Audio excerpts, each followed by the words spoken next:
হে তো বন্ধুরা, কেমন আছো তোমরা? দেখতে পাচ্ছ এখানে রানিং কাজ প্লাস যেটা নতুন গাড়ির সেই কাজ শুধু চলছে।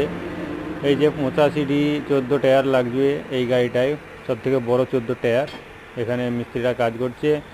আর এই যে রানিং কাজ হচ্ছে এই গাড়িটা 14 টায়ার, 14 ফর পুরা সেটিং হলো। 12 ফর ছিল, সেটা কেটে 14 for 14 tyre 165D 14 tyre fitting হলো।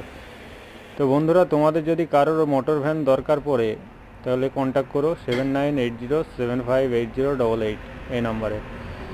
তো দেখতে পাচ্ছ তোমরা এই যে ফরটা পুরো ফিটিং হয়েছে। আর এই পাশের গাড়িটাই চায়না ইঞ্জিন ছিল, চায়না ইঞ্জিনটা বাদ দিয়ে এবার ট্র্যাক্টরে ইঞ্জিন ফিটিং হবে। তো একটু কাজের খিচিবিচি হয়ে আছে, মিস্ত্রি একটু শরীর খারাপ তাই। আর এই যে মাথাটা ফিটিং হচ্ছে, 14 ফর 14 মাথা পুরো ফিটিং হয়ে গেছে, গাড়ি কমপ্লিট। তো তোমাদের কারো